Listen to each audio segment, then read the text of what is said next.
Ya pada dasarnya kan kita merawat anggrek itu ya pengen cepat berbunga, pengen subur, pengen bunganya itu berkali-kali dalam setahun gitu kan, dan bunganya itu bisa dinikmati oleh mata kita sendiri gitu kan.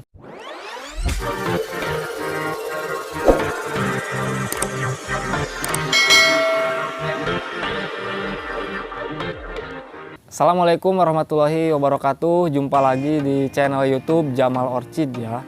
Bagi yang belum support terlebih dahulu dengan cara like, share, komen, dan juga subscribe. Nyalakan tombol loncengnya agar teman-teman semua update terkait mengenai video-video dari Jamal Orchid. Nah, di video kali ini saya akan mengulas kesalahan-kesalahan yang sering dilakukan oleh para pecinta anggrek dalam merawat atau memperlakukan anggreknya sendiri. Nah, di sini saya mencatat 4 poin ya. Yang pertama, kesalahan yang sering dilakukan adalah meletakkan anggrek tersebut ya. Jadi sebelum kita meletakkan anggrek tersebut, kita harus pahami dulu ya, anggrek apa yang kita akan rawat. Contohnya anggrek dendrobium, anggrek bulan, anggrek tanah, dan masih banyak juga anggrek-anggrek yang lain. Nah, kemarin di video sebelumnya saya bersama Pak Saki itu melihat secara langsung ya bahwasanya dia meletakkan anggrek itu di bawah sinar matahari langsung. Jadi itu menyebabkan anggrek kondisinya itu daunnya itu menguning. Lambat laun dia akan terbakar ya guys ya, gosong seperti itu. Jadi para pecinta anggrek, untuk meletakkan anggrek itu kita harus di bawah naungan pranet. Bisa juga di bawah pohon ataupun di teras-teras rumah ya, yang tentunya tidak kena sinar matahari langsung. Tapi untuk ada juga sih jenis-jenis anggrek yang memang bisa kena sinar matahari langsung ya. Contohnya seperti anggrek tanah ya, dia tahan banting, kena hujan angin pun dia tetap hidup ya. Terus juga ada salah satu dari customer saya yang meletakkan anggrek di kamar mandi guys ya. Tahu sendiri ya kamar mandi seperti apa, tidak ada udara, tidak ada sinar matahari. Pokoknya anggrek itu butuh cahaya dan juga butuh udara yang sangat baik ya, ataupun bisa dikategorikan dengan spoi-spoi ya. Ini adalah salah satu kesalahan fatal meletakkan anggrek dendrobium di kamar mandi yang tidak ada udaranya maupun sinar mataharinya. Yang kedua adalah cara pemupukan. Ya, banyak dari para pecinta anggrek yang ingin sekali anggreknya tumbuh subur, tapi dia melakukan treatmentnya salah. Dia melakukan pemupukan sehari 3 kali. Nah, ini sangat fatal sekali ya. Ini kalau orang bisa overdosis nih kalau dikasih obat. Adapun dengan anggrek, kalau kita mengasihkan nutrisi yang memang berlebihan, itu akan mengakibatkan anggrek kita akan mati, bukan malah tumbuh subur. Nah, ini ya poin yang harus diperhatikan.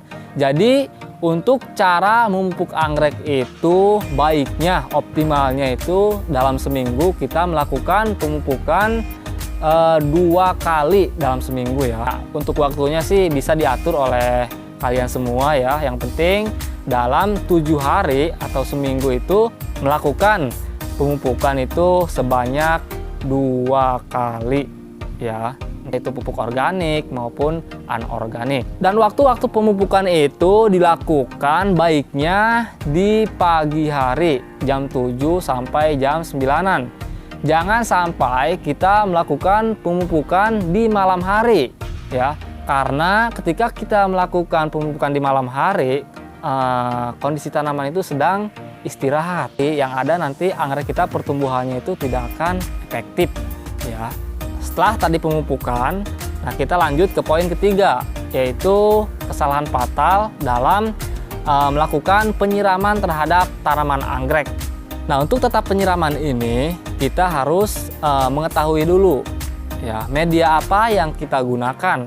Entah itu media kaliandra, media serabut, media pakis, media cacah, dan media-media yang lainnya. Tapi untuk melakukan penyiraman di musim kemarau, kita lakukan sehari 2 kali Ya, entah itu menggunakan media kaliandra, media areng, media pakis, ataupun media tanam lainnya. Ya, seperti itu. Musim hujan tiba, ya anggrek kita nggak usah disiram. Karena memang ketika kita melakukan penyiraman, anggrek kita itu medianya lembab, basah ya. Yang ada nanti anggrek kita mengalami pembusukan. Nah, adapun untuk melakukan penyiraman ini ya, di pagi hari kita lakukan penyiraman jam 7 sampai jam 9. Ya, untuk sorenya itu kisaran jam 3 sampai menjelang malam. Karena ketika anggrek kita itu kurang air ya, itu menyebabkan batang-batang anggrek itu mengkerut. Ya, pahami nih. Kemarin para customer itu konsultasi terkait mengenai anggreknya yang keriput. Nah, itu adalah penyebab dari kurangnya air. Ya, jadi untuk melakukan penyiraman juga kita tidak hanya hanya spray-spray gitu aja ya. Jadi kita menyiramnya itu keseluruhan dari mulai batang sampai ke akar. Jadi menyeluruh ya. Nah, yang keempat adalah yaitu cara menanam anggrek ya. Ini belajar dari pengalaman para customer Jamal Orchid ya. Kemarin dia menanam anggrek Dendrobium menggunakan media tanah. Nah, ini fatal. Kita menanam anggrek dengan menggunakan media tanah, yang ada anggrek kita itu menjadi busuk ya, lambat laun dia akan membusuk ya. Kita harus pahami dulu ya bahwasanya anggrek Dendrobium itu baiknya menggunakan media seperti serabut, pakis, ditempel di pohon, menggunakan media kaliandra, media tanam lainnya kecuali tanah ya. Dan perlu teman-teman ketahui bahwasanya anggrek itu tumbuhan epifit ya. Dia perlu media tanam dan juga akarnya itu butuh menjalar. Maka dari itu ketika kita melakukan penanaman terlalu padat ya, yang mana akar anggrek tersebut susah untuk bergerak atau tumbuh. Ya, jadi perhatikan untuk cara penanaman anggreknya sendiri. Ya, saya sudah buatkan videonya untuk cara melakukan penanaman anggrek di video-video sebelumnya ya. Nanti kalian cek aja. Jadi 4 poin yang harus diperhatikan ya. Yang pertama, cara meletakkan anggrek. Yang kedua, cara pemupukan anggrek. Yang ketiga, cara penyiraman anggrek. Dan yang terakhir adalah penanaman anggrek. Ya, itu 4 poin yang harus diperhatikan agar anggrek kita tumbuh subur dan cepat berbunga. Ya, mungkin itu saja video dari saya. Ya, semoga video ini bermanfaat dan mengedukasi. See you next time and bye-bye. Assalamualaikum warahmatullahi wabarakatuh.